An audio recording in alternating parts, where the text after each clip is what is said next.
Welcome to the e-learning module on pathology of nutritional anemia. This section is on laboratory investigation of megaloblastic anemia. What are the objectives?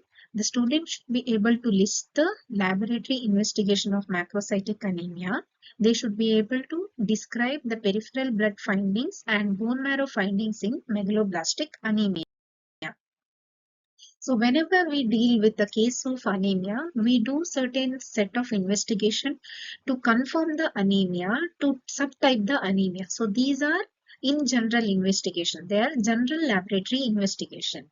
So once you know a broad category of anemia based on the morphology, we do a special set of tests to establish the cause of anemia. So similarly in macrocytic anemia, initially we do investigation, general laboratory investigation to confirm anemia, followed by special test to know the cause. In this case, it will be vitamin B12 or folic acid deficiency.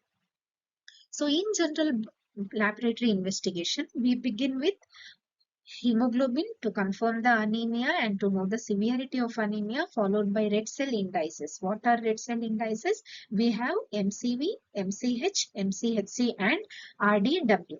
And that will be followed by peripheral smear examination, if required bone marrow examination and biochemical test. So the special test will be for assessing the deficiency of vitamin B12 or folic acid deficiency.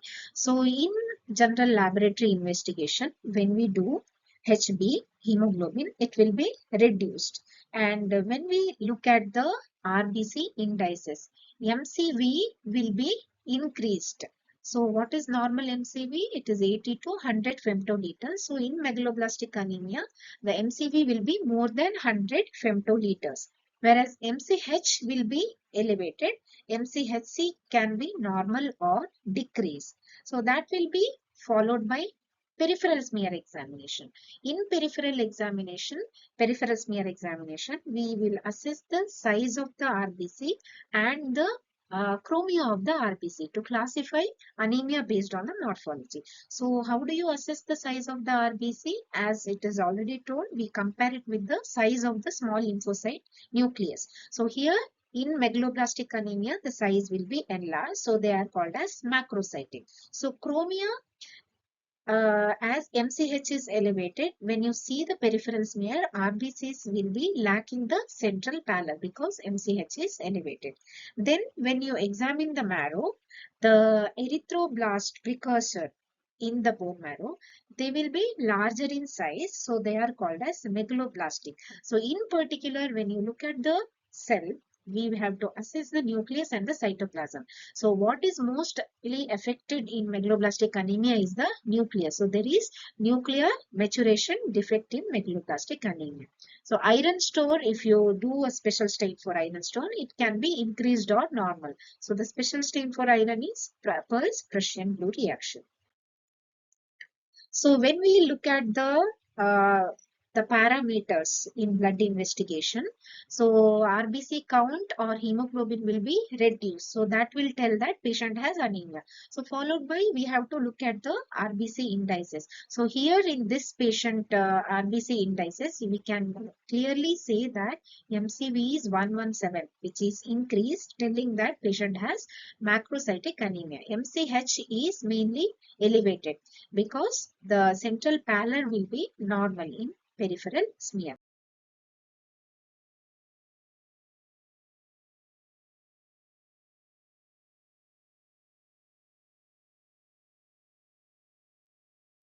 So this is the peripheral smear of megaloblastic anemia. So in peripheral smear, we can see the RBC size which are larger. So here is the normal small lymphocyte to compare the size. So here clearly the RBC size is larger than the small lymphocyte nucleus, and few cells have got lack of central pallor. So they are macro-ovalocyte.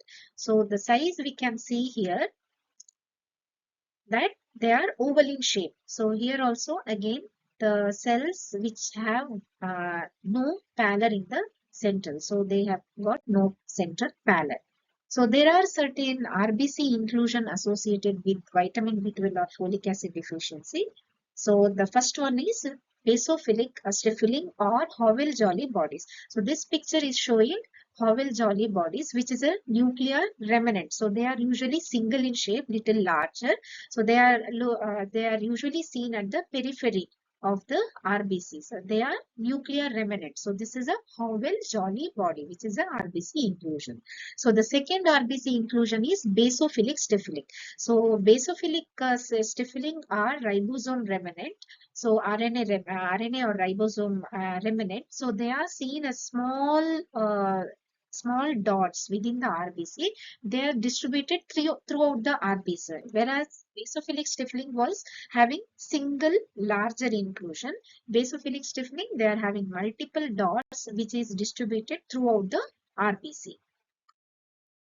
So this is one more inclusion which is called as cabo ring. So they are either figure of ring or eight shape. So they are the remnant of the mitotic spindle. So this is the ring shaped cabo ring. This is a figure of eight shaped cabo ring.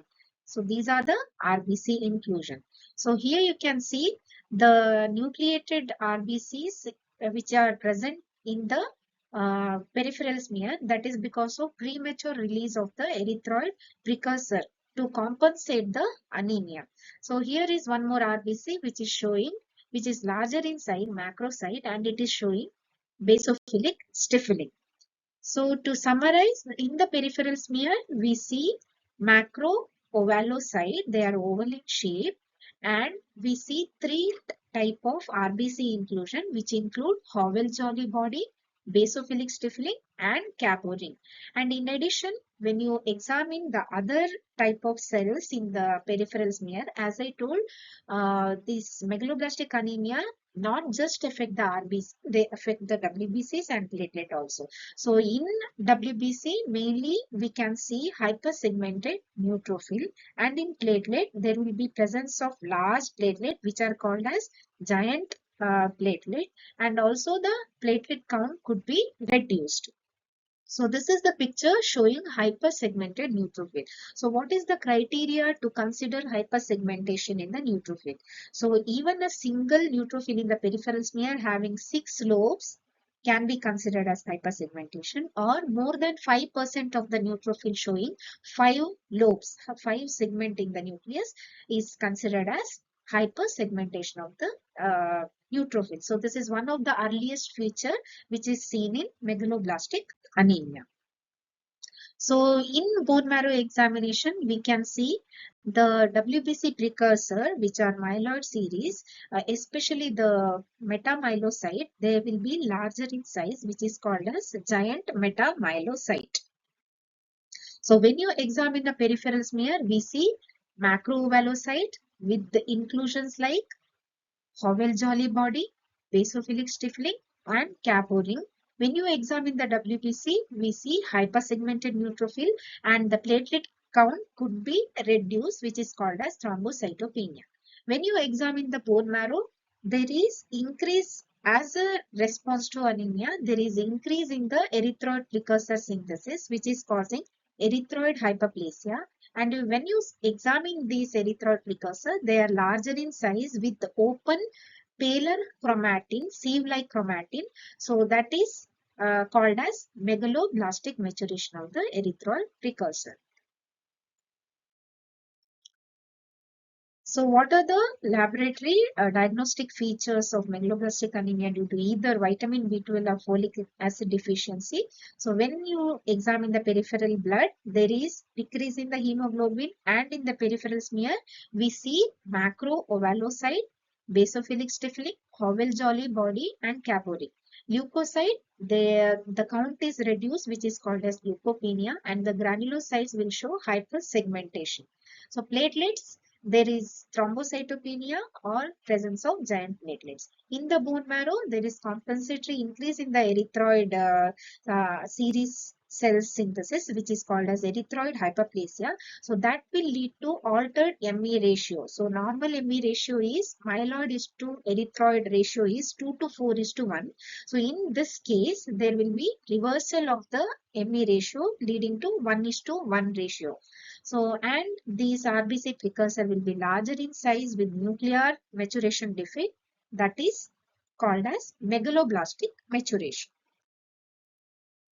So then it will be followed by biochemical test. So because there is ineffective erythropoiesis, that is the destruction of RBC in the bone marrow itself, there is hemolysis taking place. So patient can have elevated bilirubin level because of destruction of the RBC, and also LDH could be elevated. That is because of the ineffective erythropoiesis. So when you do serum investigation for certain factors like homocysteine or methylmalonic acid, both will be elevated. So why these are elevated? It is already taught in the previous section. So serum iron and ferritin can be either normal or can be elevated, because as a response of to anemia, there is increased absorption of the iron taking place. So then we will be doing special test for confirming whether there is vitamin B12 or folic acid deficiency. So for vitamin B12 deficiency, we can do serum vitamin B12 assay. The normal range will be 280 to 1,000 picograms per ml. So what are the features which are specific for vitamin B12 deficiency? So the peripheral blood and bone marrow findings will be similar, whether it is vitamin B12 or folic acid deficiency. So what differs is the biochemical investigation. So in biochemical investigation, the serum vitamin B12 will be reduced and there is elevation of the homocysteine. So homocysteine will be elevated both in vitamin B12 or folic acid deficiency, but methylmalonic acid, which is intermediate, which is in which has got a role in myelin production. So that will be elevated only in vitamin B12 deficiency, not in folic acid deficiency. So one more characteristic cause or specific cause for vitamin B12 deficiency is pernicious anemia, which is an autoimmune disease affecting the stomach cell, which is producing the intrinsic factor. So there are two tests to confirm this type of anemia causing megaloblastic anemia. So first test is Schilling test. So this is done in three parts. So here we use a radiometric test of vitamin B12 absorption. So what we do, it is, as I told, it is done in three steps. So the first step, we give radioactive cyanocobalamin, which is vitamin B12 orally. Okay. So, but before that, we will be giving unlabeled cyanocobalamin through intramuscular route. So why we give this? It is to saturate the body stores of vitamin B12. So what we do here is, first we have to saturate the body stores of vitamin B12 by using intramuscular route, followed by oral administration of radio-labeled cyanocobalamin. So that will be followed by assessing urinary excretion of the radioactive cobalamin. So as we have already saturated the stores of body vitamin B12, whatever the radioactive vitamin B12 is taken orally, that will be excreted through the urine. So that we will be assessing using investigation, biochemical investigation. So this will be followed by the second step. So second step is the test is done in a similar manner, but except that we are giving, in addition to vitamin B12, we are giving intrinsic factor also. So this step is the one which will tell whether patient has intrinsic factor deficiency or not. So this is similar to first step, but only thing is that with the radioactive vitamin B12, we are giving intrinsic factor also. So the third step is we are giving antibiotic prior to this administration of intrinsic factor or cyanocobalamin. So this is basically to detect any infection as a cause of vitamin B12 malabsorption. So this is to rule out blind loop syndrome. So what is Schilling test? So this diagram is easy to understand. First, we saturate the intramuscular score of vitamin B12 by giving intramuscular vitamin B12. Then followed by we give oral vitamin B12, which is radioactive, followed by assessing the urinary excretion of all these orally administered vitamin B12. So first part, if it is abnormal, we will be repeating the similar test in a second part with the addition of intrinsic factor. So if the second step is leading to the correction in Schilling test, so this will suggest that patient had intrinsic factor deficiency, which is corrected by our second step, which is having vitamin B12 along with intrinsic factor. So based on the part 1 or part 2 or part 3, in normal, both part 1 and part 2 will be giving normal result. That means normal excretion of this radioactive vitamin B12. If it is pernicious anemia, part 1 will be abnormal, but part 2, where we are giving intrinsic factor, will be becoming normal, because pernicious anemia is basically deficiency of intrinsic factor. So the third scenario is tropical screw, which is malabsorption syndrome. So because malabsorption syndrome is affecting the ileum, so there is absorption in the ileal cell itself, which is required for absorption. So here, even with part 2, there is no correction of vitamin B12 excretion. Whereas in gastrectomy, so gastrectomy will be similar to pernicious anemia. In gastrectomy also, intrinsic factor is not synthesized. So here also the presentation will be similar. So the second step is serum antibodies to intrinsic factor. So this is a highly specific test for pernicious anemia. So diagnosis of pernicious anemia is mainly depending upon the improvement in second step in Schilling test, and also we can see dramatic reticulocyte response. Reticulocyte are RBC precursor released from the bone marrow as a response to therapy by intrinsic factor and vitamin B12. So what are the tests for folic acid deficiency? We have got serum folate and red cell folate.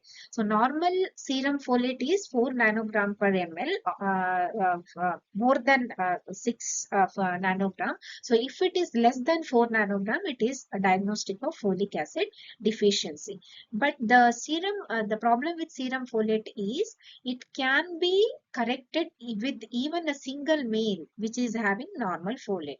So compared to serum folate, red cell folate is a better indicator, reliable indicator of folic acid deficiency, because RBC folate doesn't fluctuate during the lifespan of the RBC. So this is a better indicator. So, but RBC folate can be low even in 50% of the cases with cobalamin deficiency. So in biochemical investigation, we will see elevated homocysteine, but methylmalonic acid will be normal. So one more test for folic acid deficiency is FIGLU test. So FIGLU test is to assess conversion of histidine into glutamic acid. So there is an intermediate in this step, which is formaminoglutamate acid. So conversion of this into glutamic acid requires folic acid. That is what we test here. We give a dose of histidine followed by assessing excretion of FIGLU. So if there is increased excretion of FIGLU, that suggests that this conversion of histidine and glutamic acid is not taking place. So there is elevated urinary excretion of FIGLU in case of folic acid deficiency. But usually it is less specific and less sensitive. So usually it is not indicated. So the diagnostic feature of folic acid deficiency is similar to vitamin B12, but only difference here is there is low serum folate or red cell folate, and there is the elevation of only homocysteine. Methylmalonic acid will be normal. FIGLU test is also a, test which is for confirmation of folic acid, but it is not usually indicated. So what are the differences between folate and vitamin B12 deficiency? Most common cause of folate as deficiency is inadequate dietary intake, whereas vitamin B12 deficiency, it is mainly because of the malabsorption. So neurological features are absent in folic acid deficiency, present in vitamin B12 deficiency. Homocysteine is elevated in both, but the methylmalonic acid is elevated only in vitamin B12 deficiency. So when we do investigation, we have to initially confirm by doing HB and peripheral smear examination, followed by tests for serum vitamin B12, serum folate or red cell folate, and methyl malonic acid and homocysteine. So homocysteine is elevated both in vitamin B12 and folate, whereas methyl malonic CoA is elevated only in vitamin B12. So this will be followed by tests to confirm the causes. Like we have to test for malabsorption, we have to do the Schilling test to rule out vitamin B12 deficiency because of pernicious anemia. So to summarize, megaloblastic anemia has macrovalocyte in the peripheral smear, elevated MCV with megaloblastic maturation in the bone marrow. These are the references. Thank you.